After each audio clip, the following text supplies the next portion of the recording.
मुल्क की सबसे बड़ी डिजिटल सर्विस जियो प्लेटफॉर्म्स में एक और बड़ी सरमायाकारी हुई है।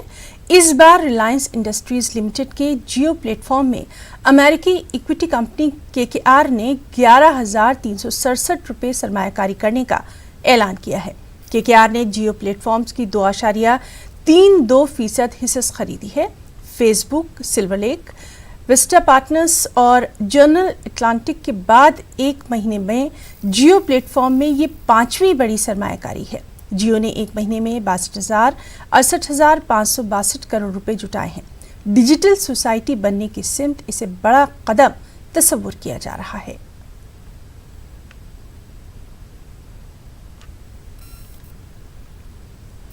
महकमा रेलवे ने एक और बड़ा फैसला लिया। आज से रेलवे स्टेशन पर टिकट बुकिंग काउंटर खुल जाएंगे। श्रमिक स्पेशल ट्रेनों के साथ 1 जून से 200 पैसेंजर ट्रेनें भी शुरू हो रही हैं, जिनकी ऑनलाइन बुकिंग जारी थी, लेकिन अब इन ट्रेनों की टिकट विंडो से भी बुकिंग करवाई जा सकती है। आज से चुनिंदा स्टेशन पर बुकिंग काउंटर भी खुल रहे हैं।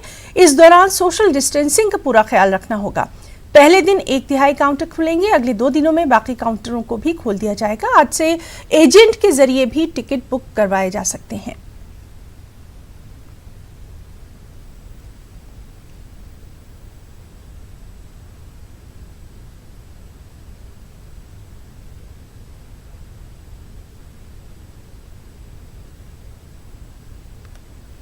और टिकट बुकिंग के साथ ही अब रेलवे स्टेशन पर स्टॉल्स भी खुल रहे हैं। रेलवे बोर्ड ने केटरिंग, मल्टीप्रेस स्टोर, बुक स्टॉल्स और केमिस्ट स्टॉल खोलने की इजाजत भी दे दी है। फूड प्लाजा और रिफ्रेशमेंट रूम भी खुल जाएंगे, लेकिन यहां सिर्फ पार्सल की सहूलियात है। रेलवे के इस फैसले से 2 महीने से खाली बैठे वेंडर्स के चेहरों पर मुस्कान आ गई है। हालांकि स्टॉल पर भी सोशल डिस्टेंसिंग को लागू करवाना होगा और ये रेलवे के लिए एक बड़ा चैलेंज जरूर है। भारतीय रेलवे बोर्ड द्वारा खान पान यूनिटों को खोलने की अनुमति दी गई है। सबसे पहले मैं माननीय रेल मंत्री जी का हार्दिक आभार व्यक्त करता हूं, जिन्होंने 2 माह से बंद पड़ी पूरे देश के अंदर खान पान यूनिटों को सुचारू रूप से चालू करने का आदेश दिया। और निश्चित ही हम सभी वेंडर मिलकर खान पान यूनिटों को पुनः चालू करेंगे। और वहीं मरकजी हुकूमत ने 25 मई से घरेलू प्रवास की इजाजत दे दी है। इसके साथ ही हवाई सफर का किराया भी तय कर दिया गया है। फ्लाइट की दूरी और वक्त के हिसाब से ही इसे 7 जुमरों में तकसीम किया गया है, जिसके लिए कम से कम और ज्यादा से ज्यादा किराया तय कर दिया गया है। ये किराया बिजनेस क्लास के लिए लागू नहीं होगा। फ्लाइट की कुल सीटों का 40% दोनों बैंड के औसत से कम कीमत पर ही फरोख्त करना होगा। और चलिए सीधे रुख करेंगे दिल्ली का, जहां मौजूद है इस वक्त हमारे साथ हमारे नुमाइंदे अभिषेक काढ़ा। अभिषेक, जिस तरह से फ्लाइट्स को लेकर लगातार बात सामने आ रही है और ये एक बहुत ही इम्पोर्टेंट इनका कदम रहा है, क्योंकि डोमेस्टिक फ्लाइट को फिर से पटरी पर लाना सबसे बड़ा चैलेंज था। क्या कुछ तफसीलात?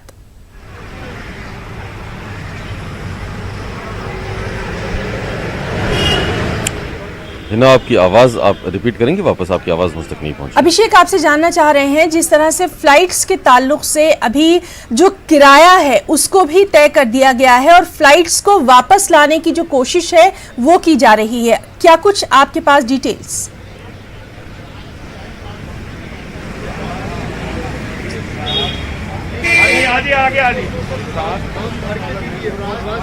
अभिषेक, आपको मेरी आवाज आ रही है? नाज़रीन, हम बात करने की कोशिश कर रहे हैं। हमारे साथ मौजूद है हमारे साथी अभिषेक काढ़ा। इस सबके बीच में आपको बताएं कि जो मरकजी हुकूमत है उसने 25 मई से डोमेस्टिक फ़्लाइट्स की इजाज़त दे दी है, लेकिन हवाई सफ़र का किराया भी तय कर दिया है। सबसे अहम बात यही है, फ़्लाइट की दूरी और वक्त के मुताबिक इसे 7 ज़ुमरों में तकसीम भी कर दिया गया है। इसके लिए मिनिमम और मैक्सिमम यानी कम से कम और ज़्यादा से ज़्यादा किराया तय कर दिया गया है। और सबसे अहम बात यह कि ये किराया बिजनेस क्लास के लिए लागू नहीं होने वाला है। फ्लाइट की कुल सीटों का 40% दोनों बैंड के औसत से कम कीमत पर फरोख्त करना होगा।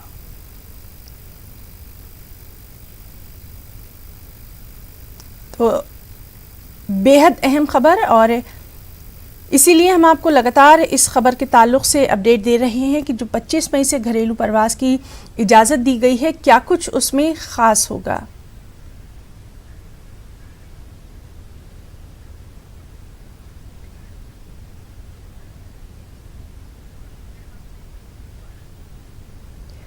और चलिए हम सीधे रुख करेंगे हमारे साथी अभिषेक आढ़ा का। एक बार फिर उनसे हम बात करने की कोशिश करते हैं। अभिषेक, आपसे जानना चाहेंगे, जिस तरह से सफ़र के ताल्लुक से ख़ास SOP जारी किया गया है और बहुत सारी चीज़ें जो हैं वो अब क्लियर होती जा रही हैं, क्या कुछ तफसीलात?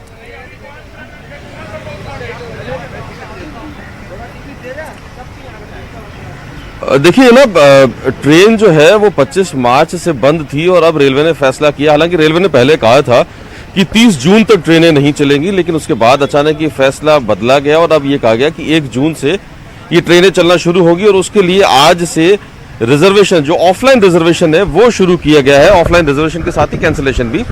देश के चुनिंदा कुछ जो स्टेशन है वहां पर और पोस्ट ऑफिस जो है वहां पर और यात्री सुविधा केंद्र का लाइसेंस जिन लोगों के पास है उनको ये कहा गया है कि वो रिजर्वेशन कर सकते हैं। और आज रिजर्वेशन शुरू होने के साथ ही मैं आपको बताऊं कि हम अभी यहाँ पर नई दिल्ली रेलवे स्टेशन पर हैं और बेहद लंबी लाइनें लगी हुई हैं। तकरीबन 300 से 400 मीटर लंबी लाइनें हैं अभी सुबह जब से रिजर्वेशन शुरू हुआ है तब से ही। और रेलवे ने, मैं आपको बताऊं कि श्रमिक स्पेशल ट्रेनें जो चल रही हैं वो श्रमिक स्पेशल ट्रेनें पहले की तरह चलती रहेंगी। उसके साथ ही जो श्रमिक स्पेशल ट्रेनें राज्यों की डिमांड पर चलेंगी, लेकिन उसके साथ ही जो ऑनलाइन जो बुकिंग थी वो पहले रेलवे ने शुरू की थी कुछ चुनिंदा 100 ट्रेनों के लिए और उसके बाद अब ऑफलाइन बुकिंग शुरू की है। और ये ऑफलाइन बुकिंग शुरू करते ही लोग उमड़ पड़े हैं अपना अपना रिजर्वेशन कराने के लिए, अपने घर जाने के लिए। कोई लोग यहाँ पर लंबी लाइन में लगाकर खड़े हैं, उनसे बात करते हैं। कहाँ जाने के लिए आप टिकट बुक कराने आए हैं? कितनी क्या परेशानी हो रही है? ये अभी 60 दिन 2 महीना से ऊपर हो गया, ये लॉकबंदी है, कुछ खुला हुआ भी नहीं है। आदमी कभी बोलता है यहाँ बुकिंग हो रहा, कभी वहाँ हो रहा है, नेट ओपन हो नहीं रहा। तो आज मालूम पड़ा कि आज से बुकिंग है यहाँ, इसलिए हम लोग सवेरे से आके यहाँ लाइन में लगे हुए। यहाँ कितनी देर से आप लाइन में खड़े हैं? 2 घंटा हो गया। 2 घंटा हो गया। 2 घंटे से सोशल डिस्टेंसिंग का पालन करें। देखिए, तो ये सज्जन कह रहे हैं 2 घंटे से लाइन में खड़े हैं, अभी तक नंबर आया नहीं है। और पीछे अगर आप लाइन देखें तो बहुत ही लंबी लाइन है और लगातार लोग जुड़ रहे हैं। एक तरीके से कहें कि लोग जो रुके हुए थे शहरों में उनको अभी की मौका मिला है ट्रेनों के शुरू होने के बाद में कि वो जितना जल्दी हो सके वो अपने घर जाएं।